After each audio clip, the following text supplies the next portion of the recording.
সম্মানিত বন্ধুগণ, আসসালামু আলাইকুম। দূরের কাছে দেশে অথবা দেশে বাইরে থেকে প্রিয় বন্ধুরা, ঠিক এই মুহূর্তে যেখান থেকে বাস্তব জীবনের গল্প শোনার জন্য আমার সাথে জয়েন করেছেন আমি আপন। আর যে আপন জীবনের গল্পের 983তম পর্বে আপনাকে বরাবরের মতো স্বাগতম জানাচ্ছি। বন্ধুগণ, আজ আমি আপনাকে শোনাবো রংপুরের ছেলে মোহাম্মদ আহাদের জীবনের হৃদয় কাঁপানো চরম কষ্টকর এক বাস্তব জীবন কাহিনী। বন্ধুগণ, আজকের গল্পের টাইটেল যে স্বামীকে বাঁচাতে 9 মাস ধরে মায়ের ভূমিকায় অভিনয় করে এক হতভাগা স্ত্রী। অনেকে হয়তো বলবেন, জাপন ভাই আপনি এরকম একটা নোংরা কথা বলছেন যে এই গল্পটা খুব দুঃখজনক। আসলে এই গল্পটা মোটেও কোনো নোংরা গল্প নেই। এই গল্পটা হৃদয়ে কাঁপানো চরম কষ্টকর এক বাস্তব জীবনের গল্প। স্বামীর জন্য এক স্ত্রীর এক পৃথিবী পরিমাণ ভালোবাসার বহিঃপ্রকাশ। প্রিয় বন্ধুরা, এই পৃথিবীতে কিছু পুরুষ আছে যারা নারীর কাছে নির্যাতিত হয়, আর এই নির্যাতিত পুরুষরা এই নির্যাতনের কথা না পারে কাউকে বলতে, না পারে সহ্য করতে। তাই তো গভীর রাতে নির্জন কোনো জায়গায় গিয়ে নীরবে নীরবে চোখের পানি চড়ায়। যারা তাদের স্বামীকে এরকমভাবে নির্যাতিত করেন, যাদের কষ্ট পেয়ে, আপনাদের কষ্ট পেয়ে যে স্বামীরা নীরবে নীরবে গোপনে গোপনে কাঁদে, আমি সেই স্ত্রীদেরকে বলছি, আপনারা আজকে আহাদের জীবনের এই গল্পটা শোনেন। একটা স্ত্রী তার স্বামীর জন্য কতটা মহান হতে পারে, এই গল্পটাই তার জ্বলন্ত প্রমাণ। আশা করব শুরু থেকে শেষ পর্যন্ত গল্প জুড়ে আমার সাথেই থাকবেন এবং গল্প শেষে আমাদের রংপুরের ভাই আহাদকে ঠিক আপনার মতো করে একটা মন্তব্য কমেন্ট বক্সে লিখবেন। ধন্যবাদ সবাইকে। সুপ্রিয় বন্ধুগণ, আসসালামু আলাইকুম। আমার নাম মোহাম্মদ আহাদ হোসেন, আমার বাড়ি রংপুর। বন্ধুরা, আমি আমার জীবনের গল্পটা শুরু করার শুরুতে আপনাদেরকে আমার পরিবারের বিষয়ে জানিয়ে রাখি। আমার পরিবারে আমি আছি, আমার বাবা আছে, মা আছে, এছাড়া রয়েছে আমার দাদা দাদি সহ আমার বড় 3টা বোন। আমরা টোটাল 3 বোন 1 ভাই। আমাদের পরিবারটা রংপুর শহর থেকে অনেক দূরে সবুজ শ্যামলা করা কোনো এক ছোট্ট গ্রামের এক নিম্নবিত্ত পরিবার। আমার বাবা পেশায় একজন কৃষক। যদিও ছোটোবেলায় আমরা ভাই বোন সবাই মিলে ঢাকা শহরে বড় হয়েছি। ঢাকা শহরে আমার বড় বোনেরা পড়াশোনা করেছে, আমিও ছোটোবেলায় ঢাকা শহরে ছিলাম। আমার বাবা ঢাকা শহরে আদম ব্যবসা করতো। আদম ব্যবসা হয়তো অনেকেই চিনেন না। আমার বাবা বিভিন্ন দেশে লোক পাঠাতো। আমার বাবার ট্রাভেল এজেন্সি ছিল, কিন্তু দুর্ভাগ্যবশত আমার বাবা একটানা প্রায় 150 জন লোক, 150 জন লোক সৌদি আরব পাঠাতে গিয়ে আমার বাবা মোটা অঙ্কের অনেক বড় একটা মাইর খায় কোনো এক সৌদি নাগরিকের কাছে। এরপরে মাইর খাওয়ার পরে আমার বাবার ব্যবসা সম্পূর্ণভাবে বন্ধ হয়ে যায়। মামলা খায় আমার বাবা।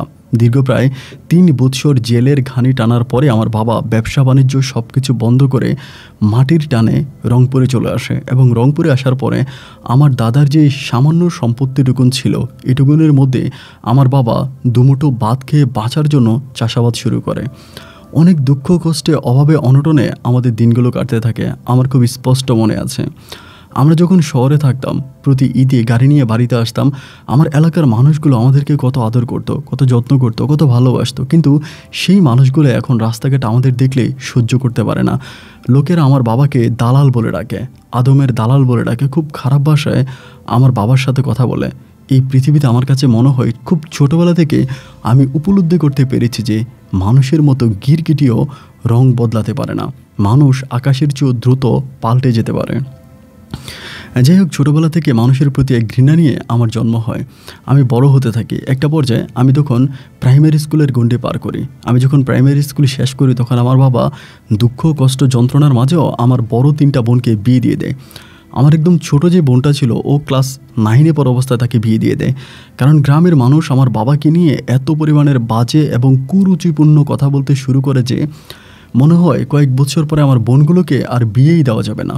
এতভাবে আমার বাবাকে নিয়ে খারাপ মন্তব্য এলাকার লোকজনে শুরু করে, যার জন্য আমার বাবা খুব দ্রুতই আমার বড় 3টা বোনের বিয়ে দিয়ে দেয়। এবং এই বড় 3 বোনের বিয়ে দিতে গিয়ে আমার বাবার কাছে তো জমানো কোনো টাকা ছিলই না।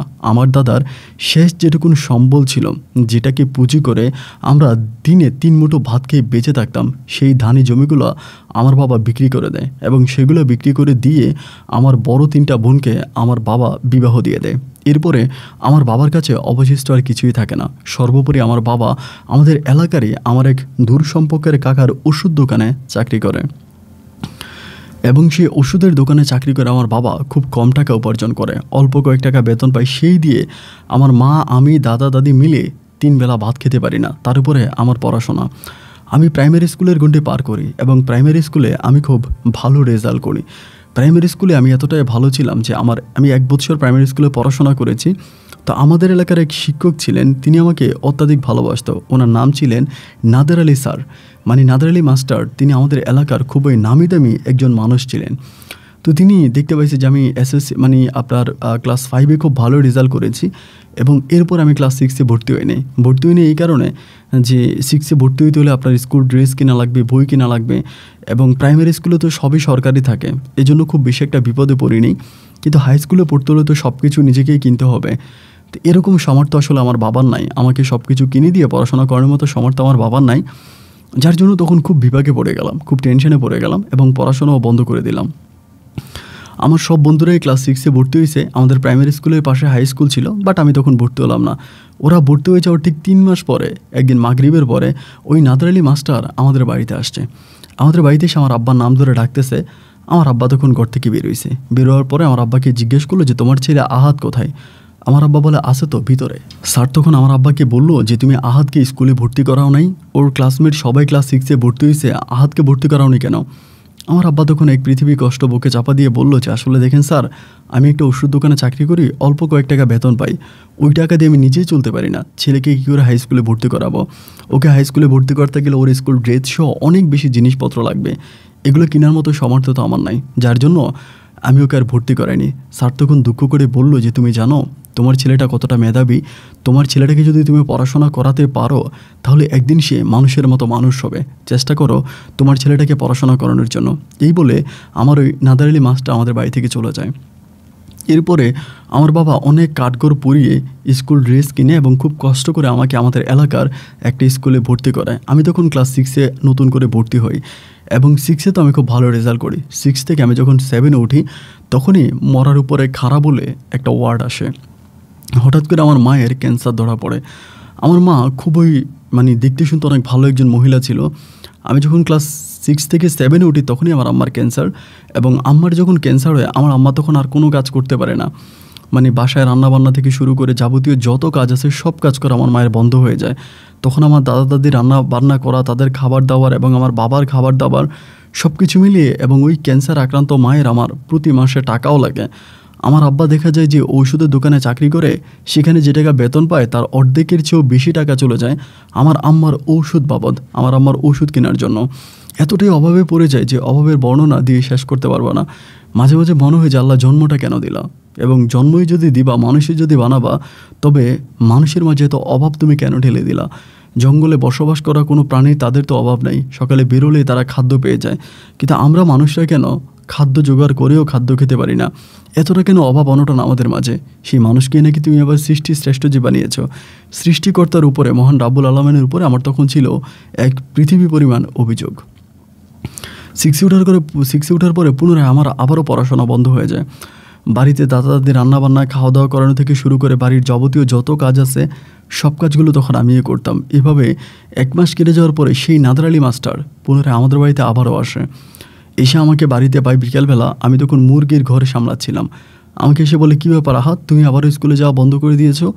আমি তখন বললাম, স্যার আপনি তো জানেন যে আমার আম্মার ক্যান্সার ধরা খেয়েছে, আমার আম্মা ক্যান্সার আক্রান্ত একজন রোগী, আমার মা তো কোনো কাজকাম করতে পারে না, আমার আম্মার পক্ষে কোনো কাজকাম করা সম্ভব হয় না। এই জন্য দেখা যায় বাড়ির যাবতীয় যত কাজ আছে সমস্ত কাজগুলো আমাকেই করতে হয়, এবং আমার আম্মার প্রতি মাসে অনেক টাকার ওষুধ লেগে যায়। আমার আব্বার পক্ষে আমাকে পড়াশোনা করানো সম্ভব হয় না। নাদার আলী মাস্টার আমার সাথে কথা বলে চলে গেল। ওই দিন রাত প্রায় 10:30টার সময় আমার আব্বা আমার আম্মার জন্য ওষুধ নিয়ে বাড়িতে ফিরল। বাড়িতে ফেরার পরে সেই মুহূর্তে কিন্তু আমি শুয়ে গেছি, আমি ঘুমাই যাচ্ছিলাম, খাটে শুয়ে আছি।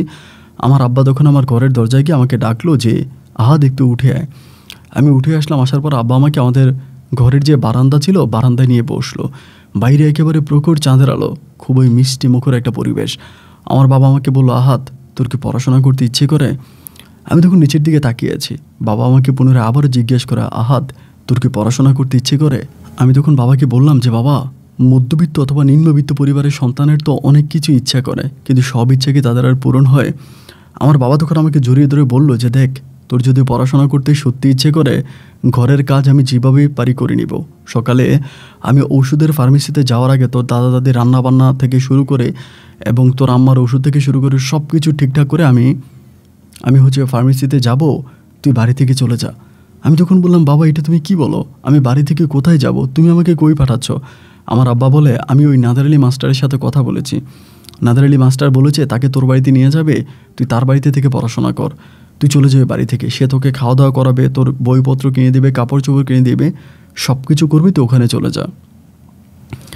আমি তখন আব্বার কথাটা শোনার পরে একটু চমকে গেলাম যে না, আমি বললাম যে না, আমার মা অসুস্থ, আমি আমার মাকে রেখে যাব না, আম্মা এতটাই অসুস্থ, আম্মা ক্যান্সার আক্রান্ত একজন রুগী, আমি তো আমার মায়ের পাশে থাকা দরকার, পড়াশোনার চেয়েও আমার মাকে সেবা যত্ন করে আমার অনেক বেশি গুরুত্বের কাজ। আমার আব্বা তখন আমাকে বলল, শোন বাবা, মন খারাপ করিস না, তোকে একটা কথা বলি, দেখ আমি ওষুধের ফার্মেসিতে চাকরি করতেছি এবং পারিবারিক অবস্থা দিন যতটা সামনের দিকে যাচ্ছে ততটাই খারাপ হচ্ছে, অভাব অনটনে আমার পরিবারটা পুরো জর্জরিত। তুই যদি পড়াশোনা করে একদিন মানুষের মতো মানুষ হতে পারিস, কয়টা টাকা ইনকাম করতে পারিস, ভালো একটা চাকরি করতে পারিস, তাহলে আমার পরিবারের অভাবটা কেটে আমি একদিন মেঘের আকাশে সূর্য দেখতে পাবো। এই জন্য তোর কাছে অনুরোধ করি বাবা, তুই একটা কাজ কর, তুই নাদার আলী মাস্টারের বাড়িতে চলে যা। সেদিন বাবা আমাকে এগুলো বোঝানোর পর আমি তখন একটু চুপ হয়ে গেলাম। ঘরে গিয়ে খাটের উপর শুয়ে আছি আর চিন্তা করতেছি, আমার বাবা যে আমাকে কথাগুলো বলল, আমি এখন কি করব। মাথার মধ্যে তখন কোনো কিছুই খেলতেছিল না, কখনো খাটের এই পাশ কখনো ও পাশ, এভাবে ঘোরাফেরা করতে করতে একটা সময় সকালে ফজরের আজান দিল। আমি তখন ফজরের নামাজ পড়লাম, নামাজ পড়ে বাড়িতে আসলাম, কিন্তু বাড়িতে আসার পরে দেখি আমার বিডিংপত্র বইপত্র সব কিছু আমার আব্বা রেডি করে ফেলেছে। আমি তখন আব্বাকে বললাম যে আব্বা এইসব কি? আমার আব্বা বলে, সব কিছু রেডি আছে, চল তোরে আমি নাদার আলী মাস্টারের বাড়িতে দিয়েই তারপরে ফার্মেসিতে যাব। যেমন কথা তেমন কাজ। সকালে সূর্য ওঠার পরে আমার বাবা আমাকে নাদার আলী মাস্টারের বাড়িতে নিয়ে যায়। নাদার আলী মাস্টারের বাড়িতে যাওয়ার পরে আমি তখন সেই বাড়িতে উঠি, আমার আব্বা আমার মাথায় চুমু দিয়ে আমাকে বলে, তুই ঠিকমতো পড়াশোনা করিস বাবা। এই বলে বাবা তখন বাড়িতে চলে যায়। আমি তখন নাদার আলী মাস্টারের বাড়িতে থাকতে শুরু করি। আমি জানি আমার আব্বার কত পরিমাণের কষ্ট হচ্ছে, যে কষ্টের বর্ণনা আমি দিয়ে শেষ করতে পারবো না।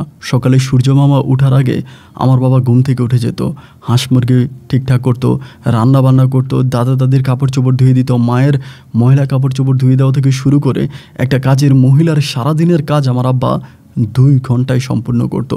এরপরে আবার দৌড়ে চলে যেত ফার্মেসিতে, অন্যের দোকানে চাকরি করা, 2 মিনিট লেট হলে পরে সেই লোকের বকা শোনা লাগতো। এরপরে দুপুরবেলা আবার বাড়িতে এসে আমার দাদা দাদি মাকে নিজ হাতে খাওয়িয়ে দেওয়া থেকে শুরু করে আমার বাবা এত পরিশ্রম তার জীবনে করেছে যে পরিশ্রমের বর্ণনা আমি আহাত দিয়ে শেষ করতে পারবো না। আমি যদি আমার শরীরের চামড়া কেটে আমার বাবার পায়ের জুতোও বানিয়ে দিই, তবেও আমার বাবা ঋণ শোধ হবে না। বাবা এইভাবে দুঃখ কষ্ট আর হাড় ভাঙা পরিশ্রম করে সময়গুলো পাস করতেছিল, আর আমি বইয়ের পাতায় ফোকাস দিচ্ছিলাম। ওই বাড়িতে আহাদ মাস্টারের বাড়িতে কেউ ছিল না, ছিল আহাদ মাস্টার এবং আমার থেকেও প্রায় 4 বছরের বড় তার এক মেয়ে, তখন তিনি ক্লাস 9-এ পড়ে। উনি তখন ক্লাস 9-এ পড়ে এবং ওই মেয়েটা তখন 9-এ পড়ে। তো উনি 9-এ পড়তো, আমি তখন ক্লাস 7-এ পড়তাম। তো উনি আমাকে পড়াশোনা করাইতো, মানে আমি যেটা পড়তাম বুঝতাম না, উনি আমাকে পড়াশোনা করাইতো এবং ওনার নাম ছিল নিশি। আমি ওনাকে নিশি আপা বলে ডাকতাম এবং তিনিও অত্যাধিক ভালো ছিল। নিশি আপা এতটাই ভালো ছিল যে উনি আমাকে মাঝে মাঝে টাকা দিত আমার মায়ের জন্য এটা কিনে নিয়ে যাওয়ার জন্য। আমার মা তো খুব অসুস্থ ছিল, ক্যান্সারের মানুষ ছিল, অতটা ভালো আমার মা ছিল না এবং এরকম করে আমার মা প্রায় 3 বছরের মতো বেঁচে থাকে। আমি যখন ক্লাস 10-এ পড়ি তখনই আমার আম্মা ইন্তেকাল করে, আমার আম্মা মারা যায়। কিন্তু ডাক্তার বলেনি যে আমার আম্মা এত বছর বেঁচে থাকবে, হয়তো আল্লাহর কি হুকুম, আল্লাহ আমার আম্মাকে এত বছর বাঁচিয়ে রেখেছে। ক্লাস 10-এ পড়া অবস্থায় তখন আমার আম্মা মারা যায় এবং আমার আম্মা মারা যাওয়াতে আমি খুব ভেঙে পড়ি, অনেক কান্নাকাটি করি এবং অনেকটাই আমার শারীরিক অবস্থা খারাপ হয়ে যায়। সামনে আমার এসএসসি পরীক্ষা, সবাই আমাকে বোঝাচ্ছিল, আহা তুই এসব নিয়ে চিন্তা ভাবনা করিস না, টেনশন করিস না, তোর সামনে এসএসসি পরীক্ষা, তোকে তো পড়াশোনা করতে হবে, ভালো রেজাল্ট করতে হবে, তুই কান্নাকাটি করিস না। এবং নিশি আপা ছিল, তিনি আমাকে বোঝাচ্ছিল, জাহাদ মন খারাপ করো না, তুমি ঠিকঠাক মতো পড়াশোনা করো, এটা ওইটা আমাকে বলতো। তো নিশি আপার যেখানে বিয়ে হয় সেটা হচ্ছে একজন প্রবাসীর কাছে, ওই প্রবাসী লোকটা কাতার থাকতো, তো তিনার কাছে বিয়ে হয়, তার পরিবারের মানুষের কাছে নিশি আপা থাকতো। তো এরকম করে করে আমার এসএসসি পরীক্ষা চলে আসছে। আমার এসএসসি পরীক্ষার ঠিক আগ মুহূর্তে নিশি আপা কিন্তু তখন তার শ্বশুর বাড়িতেই থাকতো, তার স্বামীর বাড়িতেই থাকতো। তো এসএসসি পরীক্ষার ঠিক আগ মুহূর্তে একদিন নিশি আপা চলে আসে ওইখান থেকে, মানে তার স্বামীর বাড়ি থেকে চলে আসে। তো আসার পরে খুব কান্নাকাটি করে, ওনার বাবা জিজ্ঞেস করে, কি হয়েছে নিশি, বলো, চলে আসছো কেন, স্বামীর বাড়িতে সমস্যা কি বলো। কিন্তু নিশি আপা কাউকে কোনো কিছু বলে না এবং আমারও সামনে এসএসসি পরীক্ষা, তো আমি তখন পড়তেছি, উনি আমাকে পাহারা দিচ্ছে। অনেক সময় গ্রামের বাড়িতেও ইলেকট্রিসিটি থাকে না, তো উনি আমাকে ফ্যান দিয়ে বাতাস করতেছে এবং আমি তখন পড়াশোনা করি। তো আমি এরকমভাবে আমার গণিত পরীক্ষা যেদিন ছিল, আমি গণিতে একটু দুর্বল ছিলাম। তো উনি আমাকে মানে অনেক কিছু দেখায় টেখায় দিচ্ছিল। তো গণিত পরীক্ষায় রাত তখন প্রায় 1টা বাজে। 1টার পরে আমার কেমন জানি আমার ভিতরে একটা একঘেয়েমি চলে আসছে, মানে পড়াশোনা করতে করতে একঘেয়েমি চলে আসে না, একঘেয়েমি। পরে নিশা আমাকে বলতেছে যে আহাদ, যাবা নাকি, চলো বাইরে থেকে ঘুরে আসি, বাইরে থেকে একটু হাঁটাহাঁটি করে আসলে তোমার ভালো লাগবে। আমি তখন বললাম হ্যাঁ, এটা আপনি খারাপ বলেন নাই, বাইরের দিকে গেলে হয়তো ভালো লাগবে, তাহলে চলেন। পরে আমি নিশি আপার সাথে বাইরের দিকে হাঁটতে গেলাম। বাইরে হাঁটতে গেলাম বলতে ওনাদের একটা পুকুর পাড় আছে, ওই পুকুর পাড়ে গিয়ে বসছি। তখন একেবারে প্রখর চাঁদের আলো ছিল। চাঁদের আলো যখন পুকুরের পানিতে পড়তেছিল, এটা যেন হীরার মতো ঝলঝল করে জ্বলতেছিল, এবং সেই হীরার আলোতে পুরো আহাদ মাস্টারের বাড়িটা খুবই সুন্দর দেখাচ্ছিল। যাই হোক, আমি তখন নিশি আপার সাথে কথা বলতেছি। কথা বলতে বলতে আমি বললাম, নিশি আপা, এখানে তো কেউ নাই, শুধু আপনি আর আমি আছেন। এবং এরকম নিশি একটা রাতে আমি আপনাকে প্রশ্ন করি যে আসলে আপনার শ্বশুরবাড়িতে কী হয়েছিল, কেন আপনি আপনার শ্বশুরবাড়ি থেকে চলে আসছেন, সে বাড়িতে আর যান না, আপনার স্বামীর সাথেও ফোনে খুব বেশি একটা কথা বলেন না, আপনার শ্বশুরি শাশুড়ির সাথেও যোগাযোগ করেন না, আপনার বাবা এত করে আপনাকে জিজ্ঞেস করলো কী হয়েছে, কেন আপনি চলে এসেছেন, সেটার কোনো সৎ উত্তরও আপনি আপনার বাবাকে দিলেন না। আসলে কি হয়েছে আমি একটু জানতে চাই, আমাকে কি একটু বলা যাবে? উনি আমাকে বলো, আহাদ দেখো, আমি তোমাকে অনেক বিশ্বাস করি, অনেক ভালোবাসি, আমার নিজের কোনো ভাই নাই, তুমি আমার কাছে আমার ভাইয়ের মতোই, আমি তোমাকে অনেক আদর করে ভালোবাসি। সেই জায়গা থেকে আমি তোমাকে একটা কথা বলি, দেখো আমার জীবনে অনেক কষ্ট আছে, সেই কষ্টের বর্ণনা আমি দিয়ে শেষ করতে পারবো না। ছোটোবেলা থেকে আমি আমার মাকে হারিয়েছি এবং আমার বাবাকে নিয়ে আমি বড় হচ্ছি। বাবাকে আমি অনেক স্নেহ করি, বাবাকে আমি অনেক শ্রদ্ধা করি, যার জন্য বাবার কাছে আমি তেমন কোনো কিছু বলতে পারি না। যেহেতু তুমি আমাকে এরকম করে জিজ্ঞেস করতেছো, তো আমি তোমার কাছে বলি, কিন্তু এই বিষয়গুলো তুমি আমার বাবার কাছে বললো না। আমি তখন বললাম, না না না, সমস্যা নাই, আমি কারো কাছেই বলবো না, আপনি আমাকে বলেন। তিনি তখন আমাকে বললো যে আমার স্বামী আমাকে বিয়ে করে যাওয়ার পরেই আমার ঘরে একটা দেবর ছিল, ও খুবই খারাপ প্রকৃতির একটা ছেলে ছিল, নেশা করতো এবং পড়াশোনা করতো না, খুবই নেশাগ্রস্ত একটা যুবক ছিল। তো ও আমার সাথে শারীরিক সম্পর্ক করার জন্য চেষ্টা করে, এবং দীর্ঘ 1 দিন 2 দিন আমি তাকে টেকাল দিই বা তার কাছ থেকে সেভে থাকার চেষ্টা করি, কিন্তু কোনোভাবে আমি তার কাছ থেকে সেভে থাকতে পারি না। একদিন ও আমাকে একটা জিনিস খাওয়াতে গিয়ে এটার সাথে ঘুমের ওষুধ মিশিয়ে দেয়। আমি সেটা জানতাম না এটার মধ্যে ঘুমের ওষুধ ছিল। আমি সেই ঘুমের ওষুধটা খেয়ে ফেলি, এবং খাওয়ার পরে সারা রাত আমার উপরে ও অমানসিক নির্যাতন করে, এক কথা আমাকে দর্শন করে। সকালে ঘুম থেকে ওঠার পরে আমার কাপড় চোপড় এসব দেখার পরে আমি বুঝতে পেরেছি গতকালকে রাতে আমার সাথে কিছু একটা ঘটেছে, এবং আমি জানি আমার দেবরই আমাকে অনেক রিকোয়েস্ট করে ওই জিনিসটা খাইয়েছে, এবং সেটার মাঝেই না কোনো না কিছু একটা ছিল। আমি তখন এক বুক দুঃখ কষ্ট যন্ত্রণা নিয়ে এই জিনিসগুলো সহ্য করে আসতেছিলাম, কিন্তু সেদিন আমার কাছে মনে হলো যে আমি আর সহ্য করে থাকাটা ঠিক হবে না। আমি তখন বাধ্য হয়ে আমার সাথে ঘটে যাওয়া সমস্ত ঘটনাগুলো আমি আমার প্রবাসে থাকা স্বামীকে জানালাম। ওনাকে বললাম যে আপনার ভাই আমার সাথে এগুলো করেছে গতকালকে রাতে, এবং সব কিছু শোনার পর আমার স্বামী আমাকে বলল, এটা কোনো বিষয় না, এটা কোনো ব্যাপার না, আমি যেহেতু দেশে থাকি না, আমার ছোটো ভাই একটু একটু দুষ্টুমি করতেই পারে, আর দেবর ভাবির সাথে একটু দুষ্টুমি হয়, তুমি এটাতে কিছু মনে করো না। আমি খুব অবাক হয়ে গেলাম যে যিনি আমার স্বামী তিনি আমাকে এই ধরনের কথা বলতেছে। তারপরেও আমি সহ্য করে গেলাম, তারপরেও আমি সহ্য করলাম যে ঠিক আছে, যেহেতু আমার স্বামী আমাকে এটা বলেছে, আমি তো এখানে আর দ্বিমত করতে পারি না। আমি তখন চুপ হয়ে গেলাম, কিন্তু আমার এই চুপটাই হয়তো আমার জীবনে কাল হয়ে দাঁড়িয়েছে। এরপর থেকে প্রতিটা রাতের বেলায় ও আমাকে জোর করে আমার সাথে শারীরিক সম্পর্ক করতো, এবং আমি আমার শ্বশুর শাশুড়ির কাছেও যথারীতি বিচার দিই। আমার শ্বশুর শাশুড়িও এটার কোনো বিচার করে না, এবং প্রবাস থেকে আমার স্বামী আমাকে বারবার বলে এটা কোনো বিষয়ই না। যে স্বামী তার বউকে দর্শন করার পরে তার বউকে সে নিজেই বলে যে এটা কোনো বিষয় না, আমার কাছে মনে হলো যে একজন মাস্টারের মেয়ে হিসাবে আমি সেই স্বামীর সংসার করব না। সর্বোপরি আমি তার জন্যই এর জন্যই আমি আমার স্বামীকে ছেড়ে বাপের বাড়িতে চলে আসি। আমি তখন বললাম যে এই কথাগুলো আপনি তো আপনার বাবাকে বলতে পারেন, কারণ তিনি তো আপনার উপর রাগ করে আছে, তিনি তো রাগ করে আছে যে আপনি ইচ্ছে করে যাচ্ছেন না, হয়তো আপনার অন্য কারোর সাথে সম্পর্ক আছে, আপনি অন্য কাউকে ভালোবাসেন, এই জন্য হয়তো যাচ্ছেন না। উনি তখন আমাকে বলে যে না, আমার বাবা আমাকে ভালো করেই জানে, আমি যাচ্ছি না কেন, আমার বাবা হয়তো এটা ডিটেলস জানে না, কিন্তু আমার বাবা জানে যে আমার উপরে কোনো অন্যায় হয়েছে, যে অন্যায়ের প্রতিবাদ স্বরূপ আমি আমার শ্বশুরবাড়িতে যাচ্ছি না। যাই হোক, নিশি আপার সাথে আমি তখন সারা রাত ধরে কথাবার্তা বলি, এবং পরে আমি এসে ফজরের নামাজ পড়ে আমি তখন পরীক্ষা দিতে যাই। তো এই ঘটনার পর থেকে নিশি আপার সাথে আমার একটা ভালো সম্পর্ক হতে থাকে, খুবই মধুর একটা সম্পর্ক। উনি আমাকে সবসময় বুঝে, আমার দিকে তাকালে উনি আমার ভিতরটা বুঝতে পারে, এবং আমিও তাকে অনেকটা বুঝতে পারি। এরকম করে আমি তখন এসএসসি পরীক্ষা দিই, এবং এসএসসি পরীক্ষার শেষ হওয়ার পরে এসএসসি রেজাল্ট আউট হওয়ার জন্য প্রায় 3 মাসের মতো একটা সময় আছে। তো ওই 3 মাস আমি তখন নিশি আপার সাথে, নিশি আপার অনেক নানু বাড়ি আছে ওনার, এখানে সেখানে বিভিন্ন আত্মীয় স্বজনের বাড়িতে আমি তখন ঘুরে বেড়াতাম। তো ওনার এক দূর সম্পর্কের খালা আছে যাকে আপনার খুলনার ওইদিকে বিয়ে দিয়েছে ওর খালাম্মাকে। তো আমরা রংপুর থেকে খুলনাতে যাই 10 দিনের জন্য। তো ওখানে যাওয়ার পরে নিশি আপার অনেকগুলো খালাতো বোন আছে এবং নিশি আপা আছে। এদের সাথে আমরা রাতভর আড্ডাবাজি করতাম। আসলে এই আড্ডাবাজির কথা আমি আমার জীবনে কখনোই ভুলতে পারবো না। রাতের বেলায় আমরা উঠানের মধ্যে কানামাছি খেলতাম, বোট দুপুরে আমরা হাঁস ধরাধরি খেলতাম আপনার পুকুর পাড়ে, পুকুরের মধ্যে। এরপরে কুতকুত সহ বিভিন্ন ধরনের গ্রামীণ খেলাগুলো আমরা খেলতাম। এরকম করে সময়গুলো কাটতে কাটতে আমার নিশি আপার প্রতি এক ধরনের একটা দুর্বলতা কাজ করতে শুরু করে এবং একই দুর্বলতা নিশি আপাও আমার উপরে প্রভাব খাটায়। মানে তিনিও আমার উপর দুর্বল, আমিও তার উপরে অনেকটা দুর্বল হয়ে পড়ি। আমি বুঝতে পারি যে তিনি আমাকে অনেকটা পছন্দ করে এবং আমিও তাকে অনেকটা পছন্দ করি, কিন্তু বয়সে তিনি আমার অনেক বড়, এত বড়, এবং তাদের বাড়িতেই খেয়ে পরে আমি বড় হয়েছি। তো বিষয়গুলো আসলে আমি তাকে কীভাবে বলবো, বলার মতো তো কোনো ভাষা নাই।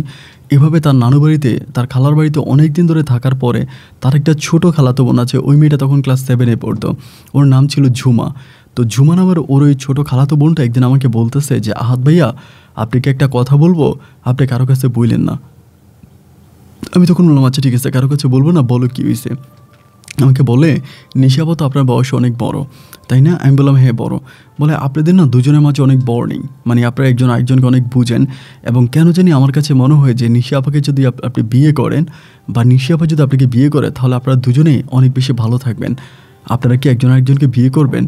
তো ক্লাস 7-এ পড়া ছোট্ট একটা মেয়ে এই কথাগুলো আমাকে যেভাবে সাজিয়ে গুছিয়ে বলল, আমার তখন বুঝতে বাকি ছিল না যে এই কথাগুলোই নিশির কথা। আমি তারপরও মেয়েটাকে জিজ্ঞেস করলাম যে এই যে কথাগুলো তুমি আমাকে বলতেছো, এগুলো কি তোমার নিশি আপু বলে দিয়েছে আমাকে বলার জন্য? পরে বলে না আহাদ ভাইয়া, নিশি আপু বলে নাই, কিন্তু নিশি আপু আপনাকে অনেক পছন্দ করে। নিশি আপুর কথাবার্তা চলাফেরায় অনেক কিছু বোঝা যায় এবং আপনারা দুজন অনেক ভালো, মানে দুজনাকে অনেক ভালো বুঝেন, একজন আরেকজনকে বিয়ে করে অনেক ভালো থাকবেন। তো মেয়েটার কথাগুলো শুনে আমি বুঝতে পারি যে মোটামুটি মেয়েটা আমাকে এগুলো ইঙ্গিত করে যে নিশি আমাকে পছন্দ করে। তো অনেক দিন ধরে এভাবে ঘোরাফেরা করার পরে তার দূর সম্পর্কের ওই খালার বাড়ি থেকে আমরা পুনরায় আবারও রংপুরে ফিরে যাই। এবং রংপুরে যাওয়ার পরে তখন আমার এসএসসি রেজাল্ট আউট হয়, এবং রেজাল্ট আউট হওয়ার পর আমি খুব ভালো একটা রেজাল্ট করি, মানে অনেক ভালো একটা রেজাল্ট করি। এবং তখন আমি আমাদের এলাকারই একটা কলেজে ভর্তি হয়ে ওই কলেজে তখন পড়াশোনা করতেছি। বাট নিশির সাথে দেখা হয়, কথা হয়। নিশি আপা যেহেতু ওই পরিবারে আছে, আমি তখন ওনাদের পরিবারে থাকতাম, আমাদের বাড়িতে যাইতাম মাঝে মাঝে। তখন অবধি কিন্তু আমার দাদা দাদি বেঁচে ছিল, আমার দাদা দাদি এবং আমার আব্বা আলহামদুলিল্লাহ বেঁচে ছিল। শুধু মা আমার ক্যান্সারে আক্রান্ত হয়ে ক্লাস 9-এ পড়া অবস্থায় চলে গেল। যাই হোক, এরকম করে সময়গুলো কাটতে কাটতে একটা সময় আমি তখন আমাদের এলাকার, মানে আমি ওনাকে আসলে নিশি আপাকে ট্রাই করব যে উনি দেখে কি করে। আমি তখন আমাদের কলেজে পড়ুয়া একটা মেয়ের সাথে আমার মোটামুটি এক ধরনের একটা সম্পর্ক তৈরি করলাম, কিন্তু এই সম্পর্কটা শুধুমাত্র নিশি আপাকে দেখানোর জন্য। যখন মেয়েটার সাথে আমার একটা টুকিটাকি কথাবার্তা হয়, একটা মানে সম্পর্কের মধ্যে আমি তখন জড়াই, নিশি আপা তখন বিষয়টা বুঝে। আমি তখন নিশি আপাকে বলি যে মেয়েটাকে আমার ভালো লাগে এবং ওর সাথে আমি সম্পর্ক করতে চাই, আমাকে বিয়ে করব। তো এতদিন পর্যন্ত নিশি আপা কিন্তু ওনার ওই স্বামীকে ডিভোর্স করে দেয়, প্রবাসী স্বামীকে ডিভোর্স করে দেয়। এরপরে নিশি আপার বাবা, মানে ওই আপনার নাদের আলী মাস্টার, ওনার মেয়েকে বিয়ে দেওয়ার জন্য অনেক চেষ্টা করেছে, উনি বিয়ে করতে রাজি হলো না। কিন্তু যখনই জানতে পারলো যে আমি কোনো একটা সম্পর্কের সাথে জড়িয়ে গেছি, ঠিক তখনই নিশি আপা বিয়ে বসার জন্য রাজি হয়ে গেল। এবং বিয়ে বসার জন্য যখন রাজি হয়ে গেল, আমার ভিতর তখন খুব বেশি কষ্ট কাজ করতে শুরু করে। ওনার বিয়ের কথাবার্তা চলতেছে এদিক সেদিক থেকে। একদিন আমি নিশি আপাকে রাতের বেলায় ধরিয়ে বলি যে আপনি বিয়ে করে ফেলবেন ভালো কথা, কিন্তু আমাকে আপনার একটা সত্যি কথা আজকে বলতে হবে। উনি আমাকে বলে কী এমন সত্যি? আমি বললাম আপনি কি কাউকে পছন্দ করেন, কাউকে ভালোবাসেন? উনি বলে না তো, আমি কাউকে পছন্দ করবো, কাউকে ভালোবাসবো কেন? আমি বললাম তো আপনি যদি কাউকে পছন্দই না করবেন, কাউকে ভালোই না বাসবেন, তাহলে এতদিন পর্যন্ত আপনার এত ভালো ভালো বিয়ের প্রপোজাল আসতেছিল, আপনি কোথাও কোনো প্রস্তাব গ্রহণ করলেন না, কিন্তু হঠাৎ করে এখন কেন আপনি নিজেই আপনার আব্বাকে বিয়ের কথা বলতেছেন যে আপনি বিয়ে বসবেন? উনি আমাকে বললেন হ্যাঁ, এতদিন ইচ্ছে করে নাই, এখন ইচ্ছে করতেছে এই জন্য। আমি তখন বললাম আচ্ছা আপনি কি আমাকে পছন্দ করেন? উনি তখন আমার চোখের দিকে তাকিয়ে আছে, তাকিয়ে দেখে বলতেছে ধুরু পিচ্ছি একটা ছেলে, এটা কোনো কথা হইলো? আমাকে এটা কী ধরনের কথা বলে? আমি এরকম পিচ্ছি একটা ছেলেকে পছন্দ করতে যাব কেন? আমি তখন বললাম নিশি আপা, দুনিয়ার আর কেউ জানুক বা না জানুক, আমি জানি যে আপনি আমাকে পছন্দ করেন, এবং আপনি যখন শুনতে পেরেছেন যে আমার একটা রিলেশন হয়েছে, আপনি ঠিক তখনই বিয়ে বসার জন্য রাজি হয়েছেন। যে মানুষটাকে ভালোবাসেন, আপনি কি যে মানুষটার ভিতরটা বুঝতে পারেন না? আমি শুধুমাত্র আপনাকে বোঝানোর জন্য, আপনার মনে হিট দেওয়ার জন্য আমি নতুন একটা রিলেশনে জড়িয়েছি। এটা আসলে কোনো রিলেশন না, ওই মেয়েটার সাথে আমি খুব ফ্রেন্ডলি মিশি, কিন্তু আপনার কাছে আমি বলেছি যে তাকে আমি ভালোবাসি। উনি তখন আমাকে বলল যে তুমি কি বলতে চাও? আমি তখন বললাম যে দেখেন, আমি আপনাকে পছন্দ করি, কিন্তু আপনি আমার বয়সের অনেক সিনিয়র, এবং আপনাদের বাড়িতে আমি থেকেছি, খেয়েছি, বড় হয়েছি। কিভাবে আপনাকে আমি ভালোবাসার প্রস্তাব করি আমার বলতেও খারাপ লাগে, যেহেতু আপনি আমার সিনিয়র। উনি তখন আমাকে বলে, কেন, কোনো সিনিয়র জুনিয়রের মাঝে কি প্রেম ভালোবাসা হতে পারে না? ভালোবাসা কি কোনো বয়স ভেদে হয়ে থাকে? আমি বললাম এত সব আমি জানি না, তবে আমি শুধু এটুকুন জানি আপনাকে আমার খুব ভালো লাগে। আপনি যদি আমার সাথে কোনো সম্পর্কে জড়াতে চান, আপনি যদি আমাকে ভালোবাসেন, তাহলে আমার কাছে মনে হয় যে আমার বাকি জীবনটা, বাকি দিনগুলো অনেক সুখের কাটবে। এবং ঠিক সেই মুহূর্তের পর থেকে নিশির সাথে আমার একটা মিষ্টি প্রেমের সম্পর্ক শুরু হয়। কিন্তু নিশি আমাকে বলে যে তুমি আপাতত এই বিষয়টা কাউকে জানায়ও না, বিষয়টা গোপনে রাখো, আমরা রিলেশনে থাকি, এরপর না হয় দেখা যাবে। এইভাবে আমি প্রায় 8 থেকে 9 মাসের মতো নিশির সাথে প্রেমের সম্পর্কে জড়িত থাকি, এবং 8-9 মাসের মধ্যে আমি তখন হচ্ছে ইন্টার ফার্স্ট ইয়ার ফাইনাল পরীক্ষা দিই। আমি তখন ইন্টারমিডিয়েট সেকেন্ড ইয়ারে পড়ি, এবং সেকেন্ড ইয়ারে ওঠার পরে যেহেতু আমাদের দুজনের মাঝে একটা প্রেম ভালোবাসা হয়ে গেছে, আমরা অনেক দুষ্টামি করি, একই বাড়িতে থাকি, অনেক দুষ্টামি করি, অনেক ফাইজলামি করি, অনেক শয়তানি করি।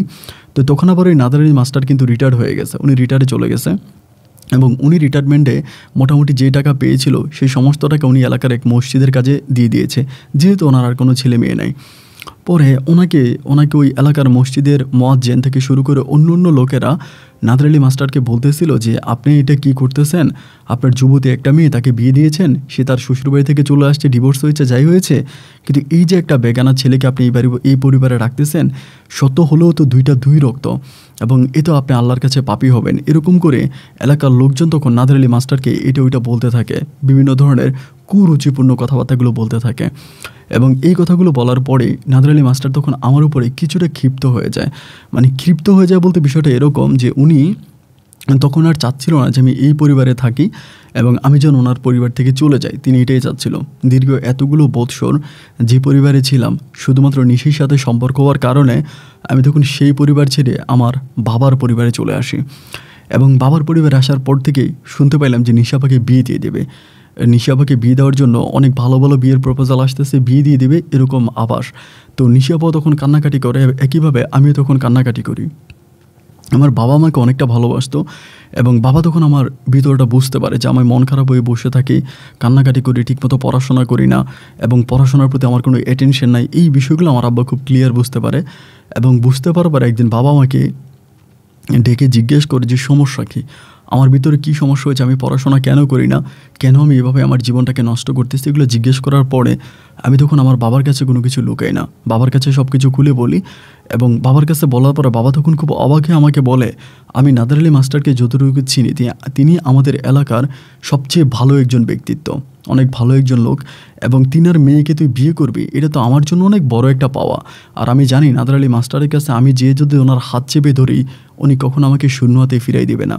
তুই যদি সত্যি নিশিকে ভালোবেসে থাকিস, তাহলে আমি নাদার আলী মাস্টারকে ধরে যেভাবেই পারি নিশির সাথে তোর বিয়ের আমি করাই দিব।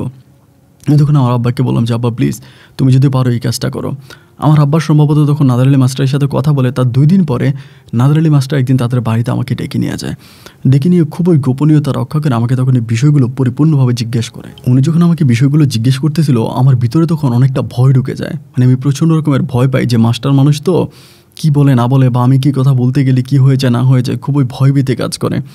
অনেকটা ভয়ভীতি পার হওয়ার পরে আমি তখন ওনাকে বললাম যে হ্যাঁ, আমার আব্বা আপনাকে যে কথাগুলো বলেছে এই কথাগুলো সত্য। উনি বলে যে তুমি কি জানো যে নিশি তোমার থেকে অনেক সিনিয়র, প্রায় 4-5 বছরে বড় হবে নিশি তোমার থেকে। ও পড়াশোনায় 2-3 বছর ড্রপ দিয়েছে, ও পড়াশোনায় খুব ভালো ছিল না, অনেক ড্রপ দিয়েছে। তো সেখানে তুমি তাকে বিয়ে করবা, তোমাদের সাথে ম্যাচিং হবে কি না? আমি তখন বললাম অবশ্যই হবে, আমি ওকে পছন্দ করে, ও আমাকে পছন্দ করে। নাদার আলী মাস্টার তখন বিষয়টা নিয়ে আমার আব্বার সাথে ফাইনালি কথা বলে, এবং ফাইনালি কথাবার্তা বলার পরে পারিবারিকভাবেই তখন নিশির সাথে আমার বিবাহ ঠিক হয়। আমার ইন্টারমিডিয়েট ফাইনাল পরীক্ষা দেওয়ার আগে ছোটোখাটো একটা অনুষ্ঠানের মাধ্যমে আমি তখন নিশিকে বউ বানিয়ে আমার বাড়িতে নিয়ে আসি। এরপরে নিশি আমার বাড়িতেই আছে। তো ও আমার বাড়িতেই থাকে এবং খুব ভালোভাবে আমার সময়গুলো কাটতেছে। আমার আর কোনো দুঃখ নাই, যন্ত্রণা নাই, কোনো কষ্ট নাই। আমি আমার জীবন নিয়ে অনেকটা বেশি সুখে আছি। এরকমভাবে সময়গুলো কাটতে কাটতে একটা পর্যায়ে আমি ইন্টারমিডিয়েট ফাইনাল পরীক্ষা দিই। ইন্টার ফাইনাল পরীক্ষা দেওয়ার পরে আমি তখন চিন্তা করতেছিলাম যে কী করা যায়। ইন্টারমিডিয়েটের রেজাল্ট আউট হয়, আমি খুব ভালো একটা রেজাল্ট করি। আমার ইচ্ছা ছিল যে আমি আমাদের এলাকায় রংপুরে কোনো একটা প্রাইভেট কোম্পানিতে চাকরি করব বা কিছু একটা করব। এইটা করি নিশিকে নিয়ে আমি খুব সুখের একটা সংসার করব। কিন্তু নিশি আমাকে বলতেছে যে না, তুমি এভাবে এলাকায় থেকে মাত্র ইন্টার পাস করার পরে পড়াশোনা ছেড়ে দিয়ে চাকরি বাকরি করবা, এইটা অ্যাটলিস্ট আমি মেনে নিতে পারবো না। আমার পক্ষ থেকে এটা মেনে নেওয়া কোনোভাবেই সম্ভব না। তুমি বিদেশে চলে যাও, অথবা তুমি ঢাকাতে চলে যাও, গিয়ে তুমি কিছু একটা করো। ওখানে গিয়ে ভালো বিশ্ববিদ্যালয়ে পড়াশোনা করো এবং ভালো বিশ্ববিদ্যালয়ে পড়াশোনা করার পরে দেন তুমি একটা ভালো চাকরি করবা। আমি তখন বললাম যে নিশি দেখো, তোমার বাবার পক্ষে তো সম্ভব না আমাকে টাকা পয়সা দেওয়া, আর আমার ফ্যামিলির অবস্থা তো জানোই। ঢাকা গিয়ে পড়াশোনা করতে হলে অনেক টাকা পয়সার প্রয়োজন, আমি এত টাকা পয়সা কোথায় পাবো? আমাকে বলে টাকা পয়সা আমি ম্যানেজ করব, যেভাবেই পারি আমি টাকা ম্যানেজ করব, তুমি ঢাকায় চলে যাও। আমি নিশির প্রস্তাবে রাজি হলাম না। একটা পর্যায়ে আমার উপরে খুব রেগে গেল এবং রেগে গিয়ে আমাকে বললো, আমি যেটা বলেছি তুমি প্লিজ সেটাই করো, তুমি ঢাকায় যাও এবং ঢাকায় গিয়ে তুমি ঢাকায় কোনো একটা বিশ্ববিদ্যালয়ে ভর্তি হও। এবার নিশির কথা মতে আমি তখন ঢাকাতে এসে একটা বিশ্ববিদ্যালয়ে, পাবলিক বিশ্ববিদ্যালয়ে ভর্তি হই এবং ওই বিশ্ববিদ্যালয়ে ভর্তি হওয়ার পরে আমি তখন অ্যাকাউন্টিংয়ে অনার্স করতে শুরু করি। ওখানে অ্যাকাউন্টিংয়ে অনার্সে ভর্তি হই এবং ভর্তি হওয়ার পর ওখানে আমি তখন পড়াশোনা করতেছি, খুব ভালোভাবে আমার সময়গুলো কাটতেছে। এবং নিশি তখন তার বাবার কাছ থেকে কিছু টাকা পয়সা নিয়ে গেল এবং তার বাবার কাছ থেকে কিছু টাকা পয়সা নিয়ে মাত্র 30টা মানে 15 জোড়া হাঁস নিশি কিনলো। এবং 15 জোড়া হাঁস কেনার পরে ওই 15 জোড়া হাঁস থেকে নিশি এত পরিমাণে ডিম পেতে শুরু হলো, ডিম বিক্রি করতো, বাচ্চা দিত। একটা পর্যায়ে নিশির হাঁসের সংখ্যা দাঁড়ালো প্রায় 200 জোড়ার মতো। 400টা হাঁস নিশির হয়ে গেল এবং নিশি তার 24 ঘন্টা ওই হাঁসগুলোর সাথেই কাটায়। আমাদের এলাকাটা বেশিরভাগই বন্যা কবলিত এলাকা ছিল, মানে নিম্নবিত্ত এলাকা ছিল। মাঠের মধ্যে প্রচুর শামুক সহ অনেক ধরনের হাঁসের খাবার ছিল। সকালে সূর্য ওঠার সাথে সাথে আরও গ্রামের দুইটা মহিলাকে নিশি বেতন দিয়ে রাখছে। ওই দুইটা মহিলাকে নিয়ে সকালে হাঁসগুলোকে মাঠে ছেড়ে দিত। নিশি সহ ওই দুইটা মহিলা মিলে সারাদিন হাঁসগুলোকে পাহারা দিত। সন্ধ্যার সময় হাঁসগুলোকে বাড়ি নিয়ে আসতো এবং বাড়িতে আনার পরে রাতের বেলায় হাঁসে ডিম দিত এবং সেই ডিম নিশি সকালে পাইকারি দরে বিক্রি করতো। দেখা যায় এত ভালো টাকা নিশি ইনকাম করতো। সেই টাকা দিয়ে আমার পড়াশোনা হওয়ার পরেও আমার পরিবারের সমস্ত খরচ সে মেকআপ করতে পারতেছে। আমার আব্বার আর কোনো অভাব রইল না। আমার আব্বা আর কোনো ফার্মেসিতে চাকরি করা লাগলো না। একইভাবে ওই সময় আমার দাদি মারা যায়। কিন্তু আমার দাদা থাকে। আমার দাদাও তখন মানসিক প্রতিবন্ধী, মানে অনেকটাই অসুস্থ, খাট থেকে চলাফেরা করতে পারে না। আমার দাদার ওষুধ খরচ থেকে শুরু করে বাড়িতে যাবতীয় যত কাজ আছে সমস্ত টাকা পয়সা নিশি একাই খরচ করে। নিশির টাকায়, নিশির আলোতে আমার পরিবার পুরো আলোকিত হয়ে ওঠে। যাই হোক, আমি তখন খুব ভালো করে পড়াশোনা করতেছি, কিন্তু নিজের মাঝে একটা জিনিস সবসময় কাজ করে। এই শহরে ভালোভাবে পড়াশোনা করলেই হয় না। এই শহরে ভালো চাকরি হতে হলে আপনার দুটো জিনিস লাগবে। ফার্স্ট অফ অল আপনার প্রয়োজন হবে অনেক বেশি টাকা পয়সা। যদি সেটা না থাকে তাহলে প্রয়োজন হবে আপনার খুব বড় মাপের কোনো একজন লোক, যার মাধ্যমে আপনি ভালো কোনো চাকরি পাবেন। তো আমি তখন সেখানেই পড়াশোনা করতেছি। আমি তখন অনার্স 3rd ইয়ারে পড়ি। 1 বছর পরে আমি তখন আপনার অনার্স শেষ করে ফেলবো। তো চিন্তা করতেছি অনার্স শেষ হওয়ার পরে কোথায় চাকরির জন্য অ্যাপ্লাই করব, বা আমার তো ওরকম কোনো টাকা পয়সাও নেই। নিশ্চিত যে টাকা ইনকাম করে আমার খরচ, পারিবারিক খরচ দেওয়ার পরে ওর কাছে আর তেমন কোনো টাকা পয়সাই থাকে না। আর আমিও আসলে এতটাই অভাব অনটনে দিন কাটাচ্ছি। এনিওয়ে, যে আরেকটা বিষয় বলে রাখা ভালো যে নিশির যে বাবা নাদার আলী মাস্টার, তিনি মারা গেছে এবং তিনার যে বাড়ির ভিটাটা ছিল তিনি সেটাও মসজিদের নামে দান করে দিয়ে গেছে। তিনি এতটাই মসজিদ প্রিয় একজন মানুষ ছিলেন যে ওনার ইনকামের প্রায় 99% টাকাই উনি মসজিদে দান করে দিত। তো খুবই ভালো মানুষ ছিল। তো যার জন্য আমিও আমার কাছে অনুমতি চেয়েছে, আমি অনুমতি দিয়েছি। ঠিক আছে, আমার এটার প্রয়োজন নাই, কারণ আমি চাকরি বাকরি করবো, আমি পড়াশোনা করতেছি, আমি ভালো অবস্থানে যাবো। আমার শ্বশুরের কোনো কিছু আমার ঠিক সেভাবে প্রয়োজন নাই। এজন্য আমি আমার শ্বশুরকে বলেছি যে ঠিক আছে, আপনি এগুলা আপনার যেটা করতে মন চায় আপনি সেটাই করেন। উনি একইভাবে এই দান সরকার করে দিল মসজিদ মাদ্রাসাতে। তো যাই হোক, আমি তখন অনার্স 3rd ইয়ারে পড়তেছি। অনার্স 3rd ইয়ার নয়, অনার্স 2nd ইয়ারে পড়া অবস্থায় শিকা খান নামের একটা মেয়ের সাথে আমার ওই ইউনিভার্সিটিতে পরিচয় হয়। তো শিখা খান ওই মেয়েটা আমার খুব ভালো একটা ফ্রেন্ড ছিল, অনেক ভালো একটা ফ্রেন্ড ছিল। ওর বাবা সরকারি দপ্তরে খুব বড় একজন কর্মকর্তা ছিলেন, প্রশাসনিক লেভেলের অনেক বড় একজন কর্মকর্তা। এবং ইনারাও মেয়ে শিখা খান, এবং সে মোটামুটি দেখতে শুনতে অনেকটা ভালো। আমার সাথে তার ভালো একটা সম্পর্ক হয়। আমি শিখাকে সবসময় বলতাম যে আমি যদি ইন্টারমিডিয়েট মানে অনার্স পাস করি, তাহলে আমার তো কোনো গার্ডিয়ান নাই, কেউ যে আমাকে একটু হেল্প করবে বা ভালো একটা চাকরির ব্যবস্থা করে দিবে, এরকম কারোর সাথে আমার তেমন কোনো ভালো সম্পর্ক নাই। তো আমি জানি না আমি চাকরি বাকরি পাবো কি না, বা আমার থেকে আমি ভালো কোনো অবস্থানে যেতে পারবো কি না, এটুকুন আমি জানি না। তো আমাকে খুব কষ্ট করে পরিবার থেকে টাকা পয়সা দিচ্ছে। বাট আমি ইন্টারমিডিয়েটে মানে অনার্স করার সময় আমি আমার বিয়ের বিষয়টা আমি সবসময় হাইড করে রেখেছি। এটা আমি কারো কাছে বলি নাই এই কারণে যে এই বিষয়টা বললে যেটা হবে যে হয়তো লোকের কানে বিষয়টা যাওয়ার পর আমার নিজের কাছে অনেকটা ছোট লাগবে, বা মনে হবে যে আমি মেরিট একজন পার্সন, আমাকে সবাই বিবাহিত পুরুষ বলবে। এই বিষয়টা তখন আমার কাছে ভালো লাগে নাই, এবং ভালো না লাগার কারণেই কিন্তু আমি এই বিষয়টা কাউকে বলি নাই, মানে এখানে অনার্সে ভর্তি হওয়ার পরে। এবং একইভাবে বিয়ের পর আমি কোনো সন্তানাদিও নেই। আমার ইচ্ছা ছিল আমি চাকরি বাকরি করবো, ভালো অবস্থানে যাব, তখন সন্তান নেব। কারণ এখন আমি কোনো বেবি টেবি নিব না, কারণ বেবি নিলে আমার কাছে মনে হয় যে আমি বয়স বেড়ে গেছে, বৃদ্ধ হয়ে যাব, এটা আমার কাছে মনে হয়। আর এসবের সবচেয়ে বড় কারণ হচ্ছে যে বিষয়টা আমি এতক্ষণ পর্যন্ত বলি নাই, আমি নিশিকে বিয়ে করার পরে এলাকায় যখন আমি চলাফেরা করতাম, সবাই আমাকে বুইরা বেটা বলে ডাকতো। অনেকে এটাও বলতো যে আমি নাকি বুইরা বেটের জামাই, এরকম করে আমাকে খারাপ ভাষা, আমাকে খারাপভাবে ইঙ্গিত করে আমার সাথে কথাবার্তা বলতো। এই বিষয়গুলো আমি আসলে খুব ভালোভাবে নিতে পারতাম না। তো এই জন্য আমি কোনো সন্তানাদি নিলাম না, আমি কোনো ভেবে নিলাম না যে আমার কোনো ভেবির প্রয়োজন নেই, এবং যেভাবে আছে এইভাবেই আমি সময় কাটাবো, আমি কোনো বাচ্চা কাচ্চা নিলাম না। তো এইভাবেই হচ্ছে আমার সময়গুলো কাটতেছে। তখন আমার ওই শিখা খানের সাথে খুব ভালো একটা সম্পর্ক তৈরি হয়। ও আমাকে অনেক বুঝে, আমিও তাকে অনেক বুঝি, দুজন আমার অনেক ভালো একটা বর্নিং হয়। তো ও আমাকে বলে আমি তোকে হেল্প করবো চাকরির বিষয়ে, কোনো সমস্যা নাই, এটা ওইটা বলে খুবভাবেই হচ্ছে আমাদের সময়গুলো কাটতেছে। এইভাবে আমিও শিখা খানের সাথে শুধু সম্পর্কতে জড়ালাম এই জন্যই, যাতে অনার্সের পরে আমি কোথাও অ্যাপ্লিকেশান করলে শিখা খানের বাবা চাইলে তার একটা ফোনে আমার চাকরি হয়ে যাবে। উনি যদি কোথাও একটা ফোন দিয়ে আমার বিষয়ে বলে, এবং বিষয় বলার পরে আমার চাকরি হবে। এই জন্যই শিখা খানের সাথে মোটামুটি আমার খুব ভালো একটা বর্নিং, ভালো একটা সম্পর্ক তৈরি হয়ে গেল। তো এটা আমার দিক থেকে ছিল সম্পূর্ণ ফ্রেন্ডলি, মানে বন্ধুত্বপূর্ণ একটা সম্পর্ক। আমি ওকে যে আমার খুব ভালো একজন বন্ধু হিসেবে দেখতাম, কিন্তু শিখা খান আমাকে কীভাবে দেখতো এই বিষয়টা কিন্তু আমি খুব ভালো করে জানতাম না। এমন করে সময়গুলো পাস হতে হতে একটা সময় আমি তখন অনার্স ফাইনাল পরীক্ষা দিই।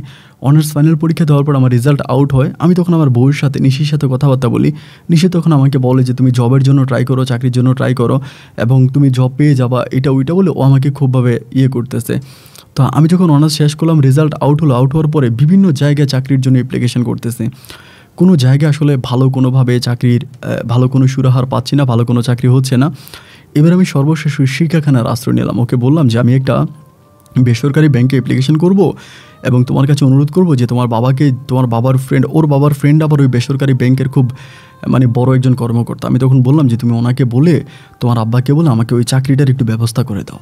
এভাবে যখন ওকে আমি বললাম, বলার পরে ও আমাকে বললো আচ্ছা ঠিক আছে, সমস্যা নেই, আমি আমার বাবাকে বিষয়টা জানাবো, এবং বাবাকে বিষয়টা জানিয়ে আমি তখন তোমার জন্য একটা কিছু করব। পরে ওখানে হচ্ছে সার্কুলার দিল, আমি তখন অ্যাপ্লিকেশন করলাম, এবং আমি তখন পরীক্ষাও দিলাম, সব কিছু দিলাম। শিখার বাবা তখন সম্পূর্ণভাবে রিকোয়েস্ট করলো, এবং ফাইনালি আমার জন্য শিখার পক্ষ থেকে আমার জন্য রিকোয়েস্ট করলো, এবং রিকোয়েস্ট করার একটা পর্যায়ে আলহামদুলিল্লাহ ওই বেসরকারি ব্যাংকে আমার চাকরি হয়ে গেল। তো বেসরকারি ব্যাংকে যখন আমার চাকরি হয়ে গেল, শিখা তখন আমাকে বললো যে তুমি একটা কাজ করো, তুমি আমাদের বাসায় থাকো, বাইরে থাকলে তোমার অনেক টাকা পয়সা খরচ যাবে, কারণ আমার যেই শাখাটা যেই শাখায় আমি চাকরি পেয়েছি ওই শাখাই হচ্ছে শিখাদের বাসা। শিখাদের বাসা থেকে আমার অফিস যেতে খুব বেশি হলে 2 থেকে 3 মিনিট সময় লাগে, কাছাকাছি পাশের বিল্ডিংয়ে। তো আমাকে তখন বললো যে তুমি বাইরে কোথাও থাকলে তো অনেক টাকা খরচ হবে, তুমি আমাদের বাসায় থাকো। এভাবে ও যখন আমাকে বললো, আমি তখন ওদের বাসায় থাকতে শুরু করলাম, যে ঠিক আছে ওদের বাসায় থাকি। তো ওদের বাসায় থাকতাম, অফিসে যেতাম, অফিসে যাতায়াত করতে করতে এভাবেই 2 থেকে 3 দিন, বেশি না 2 থেকে 3 দিন পরেই শিখার এক দুঃসম্পর্কের খালা আছে, তিনি আমাকে একদিন বলতেছে আমি তোমাদের গ্রামের বাড়িতে যাব, তোমাদের গ্রামের বাড়িতে কে কে আছে, তোমার বাবা মা কে কে আছে তাদেরকে দেখার জন্য। তো উনি যখন আমাকে এটা বললো, আমি তখন খুব অবাক হয়ে গেলাম যে ইনি হঠাৎ করে আমার গ্রামের বাড়িতে যেতে চায় কেন, বা আমার গ্রামের বাড়ি দেখতে চায় কেন। আমি কিন্তু আমার সার্টিফিকেট থেকে শুরু করে, আমার আইডি কার্ড থেকে শুরু করে আমার সমস্ত ডকুমেন্ট আমি কিন্তু আনমেরিড দিয়ে রেখেছি, আমি অবিবাহিত।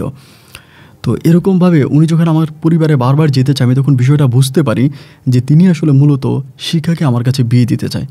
শিখার পরিবার কিন্তু অনেক বড় পরিবার এবং তারা ঢাকা শহরে নিজেদের বাড়ি আছে, গাড়ি আছে। শিখার বাবা উনি নিজে গভর্নমেন্ট চাকরি করে, এছাড়া ওনাদের ব্যবসা প্রতিষ্ঠান আছে, অনেক কিছুই আছে। এক কথা বলতে গেলে শিখারা এই শহরের সবচেয়ে ধনী ব্যক্তি, মানে অনেক টাকা পয়সার মালিক। তো সেখানে শিখাকে উনি আমার কাছে বিয়ে দেওয়ার জন্যই তখন এই পয়তালাগুলো করতেছে। আমি তখন খুব টেনশনে পড়ে গেলাম, মানে প্রচণ্ড টেনশনে পড়ে গেলাম যে এই মুহূর্তে আমি কী করবো, কারণ আমি যে বিয়ে করেছি বিষয়টা তো আমি আর জানাইতে পারবো না। এটা তো আমার পক্ষে বলা সম্ভব না, কারণ এটা যদি আমি এখন বলি তাহলে আমাকে বাসা থেকে পিটে বের করে দেবে, চাকরি তো আমার থাকবেই না। আমি তখন খুব টেনশনে পড়ে গেলাম যে কী করা যায়, মানে কী করতে পারি। খুব বিপাকে পড়ে গেলাম এবং চিন্তা করতেছি যে আমি কাকে কী বলবো। আমার বউকেও তো কোনো কিছু আমার এই মুহূর্তে বলা সম্ভব না। আমার বউকে এগুলো বললে মানে নিশে হয়তো আত্মহত্যা করে মারাই যাবে, নিশেগুলো কখনোই নিতে পারবে না, কারণ ও নিজের হাঁসের ডিম বিক্রি করে আমাকে টাকা পয়সা দিয়ে ঢাকা শহরে পড়াশোনা করিয়েছে। এখন যদি আমি ওকে এই বিষয়গুলো বলো তো সহ্য করতে পারবে না। আর আরেকটা বড় বিষয় হচ্ছে শিখা খানের সাথে কিন্তু আমার কোনো প্রেম ভালোবাসার সম্পর্ক ছিল না। আমি বারবারই বলি আমি কিন্তু ওর সাথে কোনো প্রেমের সম্পর্কে জড়াই নেই। শুধুমাত্র ও আমার একজন ভালো বন্ধু ছিল এবং সেই বন্ধুত্বের সুযোগেই আমি ওর বাবাকে দিয়ে চাকরির জন্য সুপারিশ করে আমার চাকরিও, এবং সেই জায়গা থেকে নিশি আমাকে শিখে আমাকে বিয়ে করতে চায়। এটাও আমাকে ডিরেক্টলি বলে না, কিন্তু ওর পরিবার দিয়ে ও আমাকে এটা বোঝাতে চাচ্ছিল। এভাবে বেশ কয়েকদিন কেটে গেল। আমি আমার পরিবারের ঠিকানা দিচ্ছি না, কিন্তু নিশির কাছে আমার আইডি কার্ড আছে, আমার ভোটার আইডি কার্ড আছে এবং আমার যে ঠিকানা আছে ওই ঠিকানা নিশির কাছে আছে। আমি তখন এই শিখাখানার কাছে আছে। আমি এখন চিন্তা করলাম যে আমি যদি আমার পারিবারিক ঠিকানা, আমার গ্রামের ঠিকানা আমি নাও দেই, তাহলে শিখা খান যে কোনো সময় তার খালাকে আমার বাড়িতে পাঠিয়ে দিতে পারবে, কারণ আমার বাড়ির ঠিকানা সে জানে। তো যদি তার খালাকে আমার বাড়িতে পাঠাই দিলে পরেই তো দেখবে যে গ্রামে আমার বউ আছে, এবং এটা দেখার পরে শিখা খান হয়তো তার বাবাকে দিয়ে আমাকে ওই চাকরি থেকে বের করে দিবে এবং আমাকে বাসা থেকে বের করে দিবে। আমি এখন কী করব? এবং সেই মুহূর্তে আমি তখন শিখা খানের সাথে, শুধু যাতে আমার পরিবারে না চায় এটার জন্য আমি তখন শিখা খানের সাথে একটা প্রেমের সম্পর্কে জড়িয়ে পড়ি শুধুমাত্র আমার পারিবারিক বিষয়গুলো হাইড করার জন্য। ওর সাথে প্রেমের সম্পর্ক করি এবং সম্পর্ক করার পরে আস্তে আস্তে করে সম্পর্কটা সামনের দিকে যাচ্ছে। আর সম্পর্কটা করার একটাই কারণ যে আমি চাচ্ছিলাম ওর কাছ থেকে আমি একটু সময় নেই এবং সেই সময়ের মাঝে আমি আমার জবটা ট্রান্সফার করব এবং জবটা ট্রান্সফার করে আমি এখান থেকে অন্য কোনো একটা জায়গায় আমার চাকরিতে চলে যাব, হয়তো আমাদের রংপুরের দিকে বা অন্য কোনো একটা ডিস্ট্রিক্টে যাওয়ার পরে আমি তখনই এই শিখা খানের সাথে সম্পর্কটা ক্লোজ করে ফেলবো। ওর সাথে সম্পর্কটা ক্লোজ করে ফেলবো, তাহলেই তো সব কিছু ঠিক হয়ে রইলো। মানে এটাই আমার মনের ভিতরে ছিল, এই জন্যই আমি ওর সাথে সম্পর্কে জড়াই। কিন্তু সম্পর্কে জড়ানোর পরে যেটা হলো, শিখা খান আমার উপরে খুব ডিপ হয়ে গেল, মানে অনেকটাই ডিপ হয়ে গেল। কোনোভাবে আমি ওকে আমার কাছ থেকে সরাইতে পারতেছি না এবং প্রচুরভাবে ডিপ হওয়ার এক পর্যায়ে ও একদিন রাতে আমাকে জোর করে নেশা করায়। যদি এটা করার কোনো ইচ্ছে আমার ছিল না, আমাকে খুবই জোর করে নেশা করে এবং নেশা করানোর পরে ওই নেশাগ্রস্ত অবস্থায় আমি তখন শিখা খানের সাথে একটা অবৈধ সম্পর্কে জড়িয়ে পড়ি।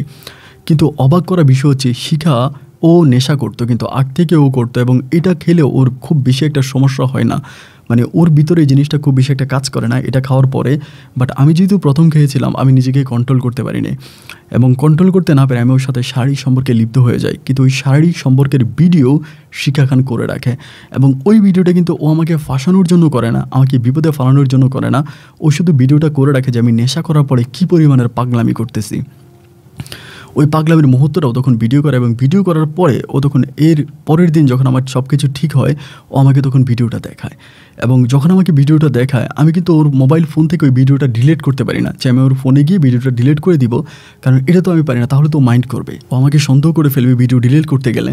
তো ভিডিও ডিলিট করতে পারি না এবং ওকে কিছু বলতেও পারি না। ওই ভিডিও কিন্তু ওর কাছে ভিডিও থেকে গেছে এবং আমার ভিতর তখন মানে ভয় কাজ করতেছে। এবং একটা পর্যায়ে শিখা খানের পরিবার থেকে আমাকে বিয়ের জন্য খুবভাবে প্রেশার দিল। পরিবারে কে আছে, আমি যাতে বিয়ে করে ফেলি, বিয়ে না করলে খুব খারাপ অবস্থার মধ্যে চলে যাব, সব কিছু মিলে আমি তখন এখানে একটা ট্র্যাপে পড়ে গেলাম, মানে খুব বড় একটা ট্র্যাপে পড়লাম।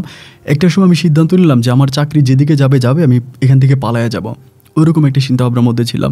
কিন্তু যখন আমি এখান থেকে পালিয়ে যাওয়ার চিন্তাভাবনা যেদিন নিলাম সেদিন রাতেই শিখা খান মোটামুটি ও অনেকটাই বুঝে যায় যে আমার ভিতরে অন্য কিছু কাজ করতেছে, কারণ বেশ কয়েকটা দিন যাবৎ আমাকে অ্যাভয়েড করতেছে, ওকে অবহেলা করতেছে, আগের মতো ওর সাথে মিশি না। সে রাতেই ও তখন ডিরেক্টলি তার বাবাকে বললো যে আমি আজকে আহাতকে বিয়ে করব, অন্যথায় আমি আত্মহত্যা করব, এক রাতের মধ্যে।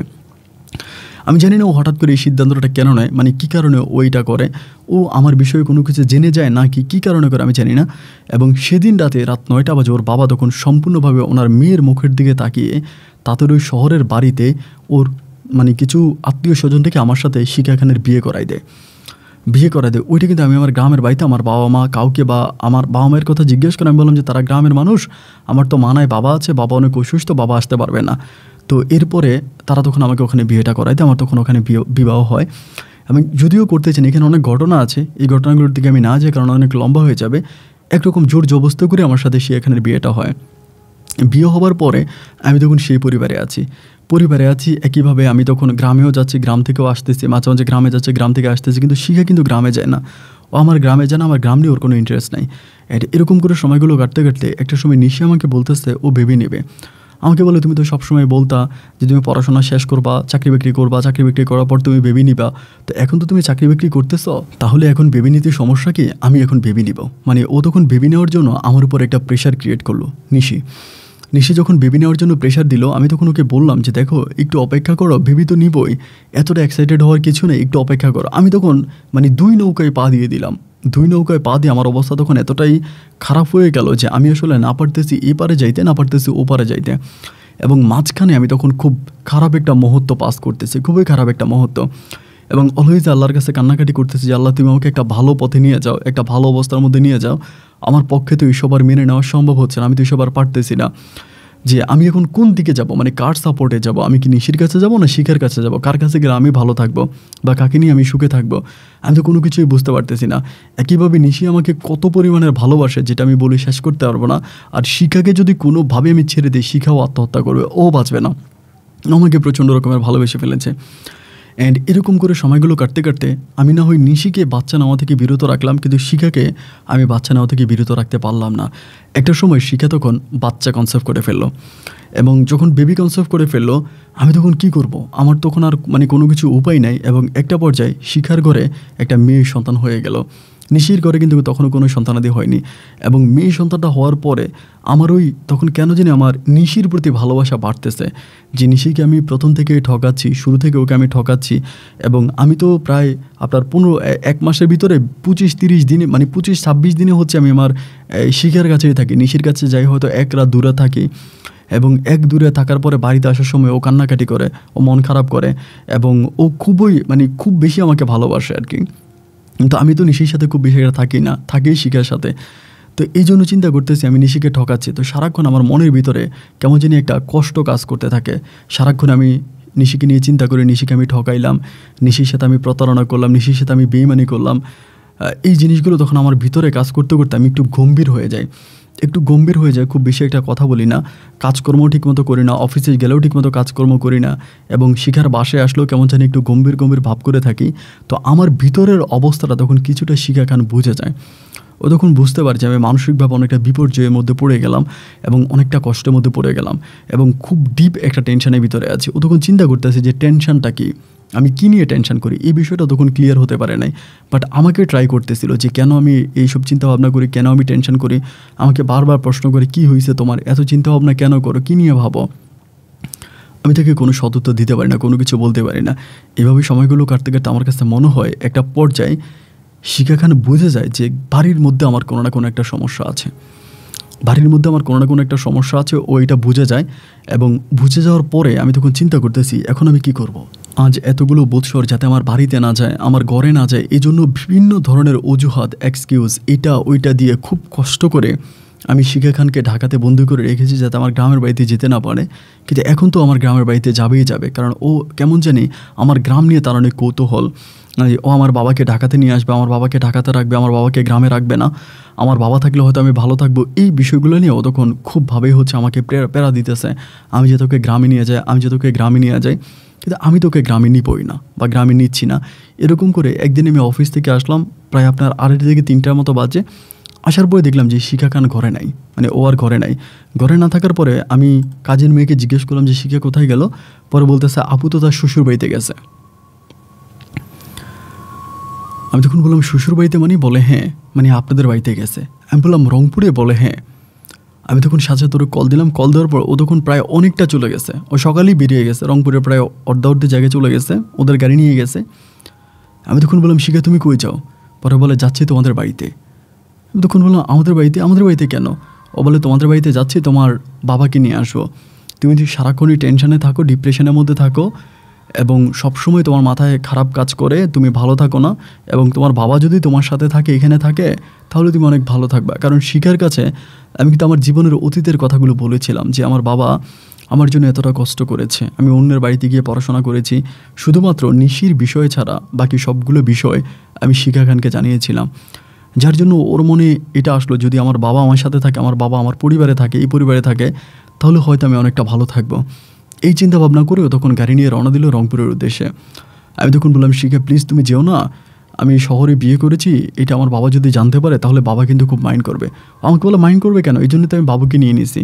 বাবুকে দেখার পরে তোমার বাবার মনে আর কোনো কষ্ট থাকবে না, তোমার বাবার কোনো কিছুই বলবে না, এবং আমি তোমার বাবাকে সাথে করে নিয়ে আসবো। আমার মেয়েকে তোমার বাবার কোলে দিলে, আমার এত সুন্দর এত কিউট একটা মেয়ে, এই মেয়েকে দেখার পরে কি আর কারো মনে কোনো কষ্ট থাকবে বলো? কারো মনে তো কোনো কষ্ট থাকবে না। তুমি টেনশন করো, আমি তোমার বাবাকে নিয়ে কালকের মধ্যেই ফিরে আসবো। আমি কী করে শিখাকে তখন বলবো যে দেখো আমার বাড়িতে বউ আছে, আমি তোকে বলতে পারতেছি না। এবং চোখের পানিগুলো তখন টলমল করতেছে। আমি জানি শিখা খান এটা জানা মাত্রই ও যদি ওর বাবাকে ফোন করে বলে যে আমার সাথে বেইমানি করেছি, সাথে সাথে আমার চাকরিটা চলে যাবে, আমার চাকরিটা চলে যাবে এবং আমার শ্বশুর বাড়িতে আমি থাকতে পারবো না, এখানে থাকতে পারবো না। শুধু তাই নয়, হয়তো আমার নামে একটা প্রতারণা মামলাও হয়ে যাবে। কারণ শিখা খানের বাবা তিনি প্রশাসনিক লেভেলে কাজ করতো, অনেক বড় কর্মকর্তা, এবং তিনি চাইলে আমাকে সারা জীবন জেলেও রাখতে পারে। তো আমি তখন চিন্তা করলাম যে আমার জীবনে তো নিশ্চিত জেল আছে, আমার কপালে জেল ছাড়া আর কিছুই নেই। আমি তখন কান্নাকাটি করতে শুরু করলাম, এবং তখন হাতির ঝিলের কাজ শুরু হচ্ছিল। ওভাবে হাতির ঝিল এখনকার মতো খুব এতটা হয় না। আমি তখন হাতির ঝিলের পাড়ে গিয়ে বসেছিলাম, বসে বসে কান্না করতেছি। সারা রাত আমি ওখানেই বসেছিলাম, আমি বাড়িতে আসি নাই, এখানে আসি নাই। এবং আপনার মাগরিবের পরে শিখা খানের নাম্বারে কল দিয়েছিলাম, কল দেওয়ার পর দেখলাম যে ওর নাম্বারটা বন্ধ। যখন নাম্বারটা বন্ধ পাইছে তখন আমি বুঝে গেছি যে আমার বাড়িতে কিছু না কিছু একটা ঘটেছে। তো আমার বউ কিন্তু নিশিও আমাকে অনেকটা ডাউট করতো, নিশিও অনেক কিছু বলতো আমাকে। আমি কিন্তু নিশিকে অনেকবার বলার জন্য চেষ্টা করেছিলাম যে দেখো আমি বিয়ে করেছি, ঢাকাতে আমার বউ আছে, মানে নিশিকে বলতে যাচ্ছিলাম, কিন্তু আমি নিশিকেও বলতে পারি না। কেন আমি নিশির কাছে গেলে আমার গলা শুকায় যেত, আমাকে বলতে পারতাম না। তো আমি জানি অবশ্যই বাড়িতে যাওয়ার পরে কিছু না কিছু একটা হয়েছে, যার জন্য নিশির মোবাইল বন্ধ আমি পাচ্ছি, শিখার মোবাইল বন্ধ পাচ্ছি। আমি তো নিশির নাম্বার আর ভয়ে কল দিচ্ছিলাম না, নিশির নাম্বারে ভয়ে কল দিচ্ছিলাম, হাতে জিলে বসে আছে। এবং একটা পর্যায়ে রাতের বেলায় আমাকে শিখা কল দিতে শুরু করছে। তখন রাত প্রায় 2:30টার মতো বাজে, আমার কল দিতেছে। আমি তখন ওর কল আর রিসিভ করি না, বারবার আমাকে কল দিতেছে, আমি কল রিসিভ করি না। সারাটা রাত কল রিসিভ করলাম না। সকালবেলা সিদ্ধান্ত নিলাম যে আমি চলে যাব। সকালবেলা আমি ওদের বাড়িতে গেলাম, মানে বাসায় গেলাম। বাসায় যাওয়ার পরে আমি বেডিংপত্র নিলাম, আমার কাপড় চোপড় নিলাম, বেরিয়ে যাব। তো বাসা থেকে আমি বেরিয়েও গেছি, মানে শিখা খানের বাসা থেকে বেরিয়ে যাওয়ার পরে এমন সময় চিন্তা করলাম যে লাস্টবারের মতো ওর ফোনটা রিসিভ করি। এ পর্যন্ত আমাকে প্রায় আপনার অনেকগুলো কল দিয়েছে, 100-র উপরে কল দিয়েছে। পরে চিন্তা করলাম যে কলটা রিসিভ করি, শেষবারের মতো ওর সাথে একটু কথা বলে আমি চলে যাব। আমি যখন কলটা রিসিভ করলাম, রিসিভ করার পরও আমাকে বলতেছে তুমি কি মানুষ? আমি তোকে কালকে রাত থেকে এতবার কল দিয়ে যাচ্ছি, তুমি আমার কল কেন ধরতেছো না? আমি বললাম যে কল কীভাবে ধরবো বলো, কারণ তোমার কাছে বলার মতো তো আমার কোনো ভাষা নেই, আমি তো লজ্জিত। আমি কিভাবে তোমাকে বুঝাবো যে আমার ভিতরটা তো আমি কাউকে বুঝাতে পারি না। ও বলে আরে বোকা, আমি তো তোমার বউ, তাই না? আমি তোমার বউ, আমার কাছে লুকানোর কী আছে বলো? তুমি আমাকে ভালোবেসেছো, আমি তোমাকে ভালোবেসে বিয়ে করেছি, আমার কাছে তো তোমার লাইফে লুকানোর কিছুই নেই। তুমি আমাকে না বলে অনেক বড় অন্যায় করছো। আমি বললাম শিখা খান, আমি যদি তোমাকে বলতাম তাহলে কি তুমি এটা মেনে নিতে পারতা? ও বলে বারে পারবো না কেন, অবশ্যই পারতাম, কারণ এত সুন্দর একটা বউ আমার বাবা পাবে, এটা তো আমার খুশি হওয়ার কথা। আমি তখন বললাম তোমার বাবা সুন্দর বউ পাবে মানে? ও আমাকে বলে বারে তোমার বাড়িতে যে একটা সৎমা আছে এটা তো তুমি আমাকে কোনোদিন বলো নাই, এবং তোমার সৎমা এতটাই ভালো, আমি এবার চিন্তা করতেছি আমার ওই সৎমাটাকে সাথে করে নিয়ে আমার বাবার সাথে বিয়ে করাই দিব। আমি তখন বললাম মানে তুমি আমার সৎমা কোথায় পাইলা? ও বলে বারে তোমার বাড়িতে তো সৎমা আছে, তোমার সৎমায়ের নাম নিশি না? তুমি আমার কাছে এই বিষয়টা লুকিয়েছিল কেন? এটা তো লুকানোর মতো কোনো বিষয় না। আমি তখন বললাম নিশি? বলে হ্যাঁ তোমার সৎমা, উনি তো আমাকে সব কিছু বললে, এবং ইনি এতটাই ভালো, উনি বলে যে তোমার কাছে এটা বললে তুমি, মানে আমার কাছে তুমি বলার সাহস পাও নাই, যদি আমার কাছে বলো তাহলে আমি মনে অনেক কষ্ট পাবো, বা আমার কাছে এটা তুমি লুকাইছো এই জন্য তুমি অনেক লজ্জিত। লজ্জা পাওয়ার কিছু নেই, আমি তোমার সৎমাকে আর তোমার বাবাকে সাথে করে নিয়ে আসতেছি। আমার তখন গলাটা শুকিয়ে গেল, কি রে এটা কী বলতেছে? আমি তো নিশিরে কল টল দিই না, এবং একটা পর্যায়ে আমি তখন আর কোনো কিছু বললাম না, আমি চুপ হয়ে গেলাম। আমি তখন বাড়ির বাইরে চলে গেছি, মানে বাসার বাইরে চলে গেছি। তার পরের দিন শিখা খান আমার বউ নিশিকে নিয়ে তখন ওদের বাসায় আসছে। বাসায় আসার পর ও দেখতেছে বাসায় কোনো কাপড় চোপড় নাই, আমি সব কিছু নিয়ে বেরিয়ে গেছি। ও তখন আমাকে বলে, কী ব্যাপার, তুমি বেরিয়ে গেছো কেন, তুমি বাসায় আসো। আমি বললাম যে না, আমি বাসায় আসবো না। ও আমাকে খুব জোর করে 2 দিন পরে অনেক বকাবাধ্য করে বাসায় আনছে। কিন্তু বাসায় আসার পরেই আমি তখন অবাক হয়ে গেলাম। আমার বউ নিশির কথা শুনে আমাকে বলতেছে যে এইসব বিষয় কি লুকাইতে হয়, এসব বিষয় লুকানোর কি আছে, আপনার বাবা আমাকে পছন্দ করেছে, বিয়ে করেছে, তাই বলে আপনি এগুলো লুকাতে হবে নাকি, আপনি এটা বলবেন না কেন, আপনি অবশ্যই বলবেন। আপনার বউর কাছে আপনার বলা দরকার ছিল না যে আপনার ইয়াং একটা মা আছে। আমি তখন আমার চোখের পানি ধরে রাখতে পারলাম না। মানে আমি কীভাবে কাকে বলবো, কীভাবে বলবো যে আমি তখন নিশি আমার মুখের দিকে তাকিয়ে আছে, নিশির চোখের দিকে তাকিয়ে আমি বুঝতে পারতেছি ওই ভিতরটা ফেটে যাচ্ছে। আমি না পারি নিশিকে কিছু বলতে, না পারি সহ্য করতে। আমি জানি না নিশি হঠাৎ করে এই সিদ্ধান্ত কেন নিল, কেন নিশি শিখার কাছে বলল যে আমার সৎমা, এবং কি হয়েছিল বাড়িতে এটা আমি কিছুই জানি না। যাই হোক, সারাটা দিন কোনো রকম কাটলো। রাতের বেলায় ঘুমাইতে গেলাম। রাতের বেলায় ঘুমাইতে যাওয়ার পরে শিখার মুখে আমি বারবার নিশির প্রশংসা শুনতেছি। আমাকে বলতেছে তোমার সৎমাটা এতটাই ভালো, আমার বান্ধবীর মতো। জানো, আমি বাড়িতে যাওয়ার পর ওনাকে দেখার পরে ভয় পেয়ে গেছিলাম। আমি জিজ্ঞেস করলাম যে আপনি কে এবং আপনি আহাদের কি হন, এবং তিনি আমাকে বলল যে আমি আহাদের সৎমা। যখন বললো আহাদের সৎমা, আমি তখন অবাক হয়ে গেলাম যে কিভাবে আহাদের সৎমা হতে পারে। আহাদ তো কখনোই বলে না যে তার বাবা আরেকটা বিয়ে করছে। শুনেছিলাম সে তার বাবা একটাই বিয়ে করছে এবং তার ওই মা ক্যান্সার আক্রান্ত হয়ে মারা গেছে। এরপরে আহাদের বাবা আবার বিয়ে করছে, তো আমি জানতাম না। কিন্তু জানো, তোমার সৎমা আমাকে সব কিছু খুলে বলেছে, সে অত্যন্ত ভালো।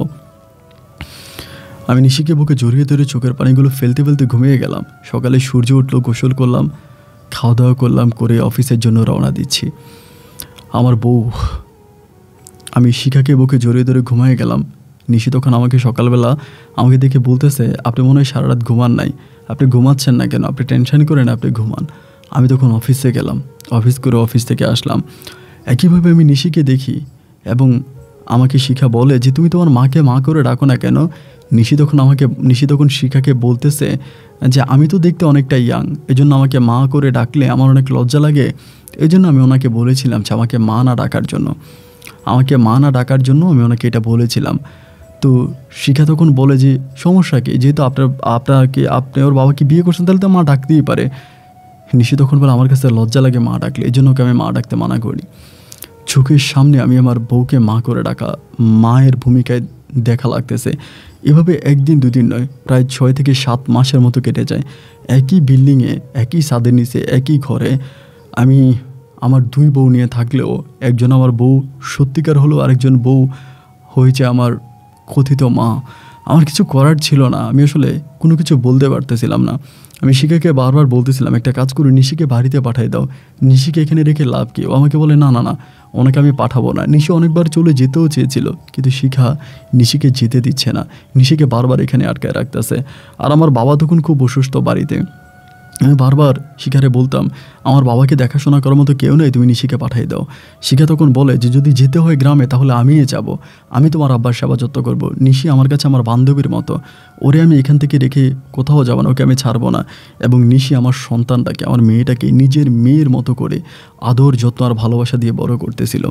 8 থেকে 9 মাস পেরিয়ে গেল এবং 8 থেকে ওই 9 মাসের ভিতরে একইভাবে নিশি আমার বাড়িতে, আমার বাসায় আমার মায়ের ভূমিকা অভিনয় করে যাচ্ছে, আর শিখা আমার বউ হয়ে আছে। 9 মাস পরে আমি নিতে পারতেছিলাম না, আমার বুকটা তখন অনেক ভারী হয়ে গেল এবং তখন কেন জানি মনে হলো আমি আত্মহত্যা করেছি, আমার কাছে আর কোনো উপায় নেই।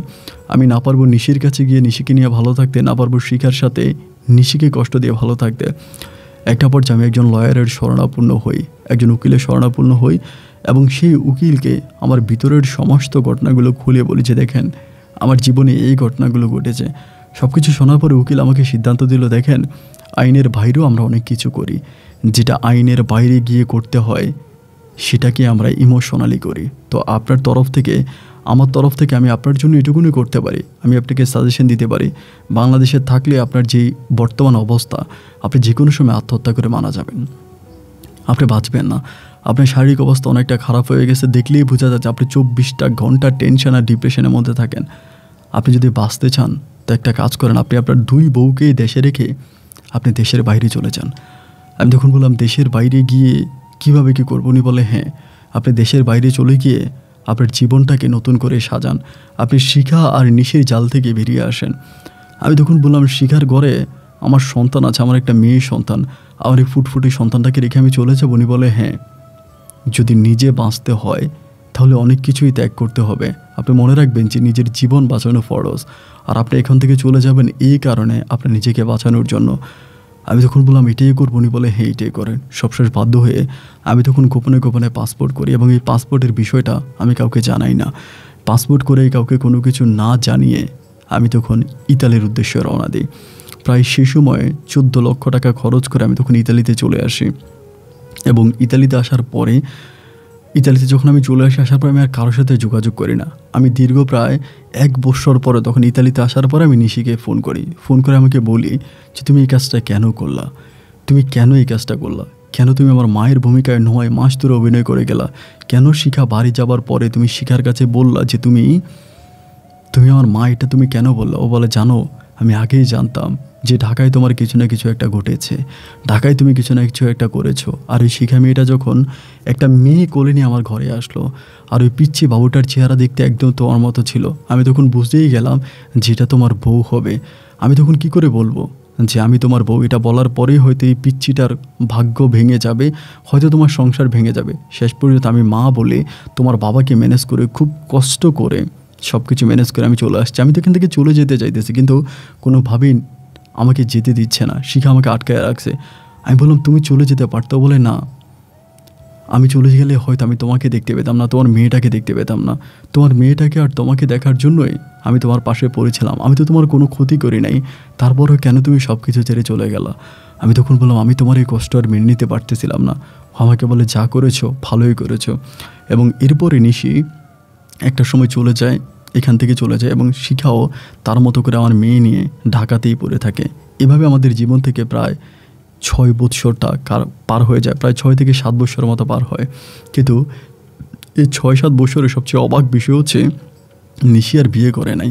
এখনও সে আমার বৃদ্ধ বাবাকে নিয়েই গ্রামের বাড়িতে পড়ে আছে, এবং একইভাবে শিখাও বিয়ে না করে আমার মেয়েটাকে বড় করতেছে। 6 বছরেও আমি আমার জীবনের কোনো সিদ্ধান্ত নিতে পারি নাই। এই 6টা বছরে আমি ইতালির মাটিতে প্রত্যেকটা দিন দুঃখ, কষ্ট আর যন্ত্রণার মাঝে কাটিয়ে আসতেছি। আমি না পারি নিশির কাছে গিয়ে ভালো থাকতে, না পারি শিখার কাছে যাইতে, না পারি নতুন করে দুজনকে ভুলে নতুন কাউকে বিয়ে করে সংসার শুরু করতে। এক দুঃখ, কষ্ট, যন্ত্রণার মাঝে হঠাৎ করে আপনার এই জীবনের গল্পগুলো আমার চোখের সামনে পড়লো। আমি এক এক করে এই গল্পগুলো শুনতে শুরু করলাম। গল্পের মাঝে আমি প্রতি রাত হারিয়ে যাই। আর আমার কাছে মনে হয় যে দুঃখী মানুষের দুনিয়াতে আমি একজন নয়, অনেক মানুষ আছে। অনেক দুঃখী মানুষের গল্পের মাঝে আমি আহাত প্রতিদিন নতুন নতুন করে জীবন পাই, নতুন নতুন করে বেঁচে থাকি। যার জন্য আমার জীবনে ঘটে যাওয়া ঘটনাগুলো আপনাকে জানালাম। যদি মনে হয় যে ঘটনাগুলো আপনি মানুষের কাছে তুলে ধরবেন, তবে আমি খুব খুশি হব। আর আমার জীবনে আমি এখন কি করব সেটা জানি না। যদি আপনার কাছে কোনো মতামত থেকে থাকে তাহলে আপনি আমাকে দিতে পারেন। আমার বউ নিশিও বিয়ে বসে নাই আজ পর্যন্ত, এবং শিখাও কাউকে বিয়ে করে নাই। কিন্তু সবচেয়ে বড় বিষয় হচ্ছে, আজও শিখা জানে না যে নিশি আমার বউ ছিল। আমি কিন্তু শিখার সাথে আর কখনোই কথা বলি নাই। আজকে প্রায় 6 বছরও বেশি সময় আমি শিখার সাথে কথা বলি না, আমার মেয়েটার সাথে কথা বলি না। কিন্তু শিখার আশেপাশের মানুষের কাছে ফোন করে করে আমি শিখার খোঁজ খবর নেই। আপন ভাই, এই মুহূর্তে কী করা যায়, কী করতে পারি, কী করলে হয়তো আমি আমার বাকি জীবনে একটু হলেও সুখের স্পর্শ পাবো? যদি আপনি পারেন আমাকে জানাইন। ভালো থাকবেন। আসসালামু আলাইকুম।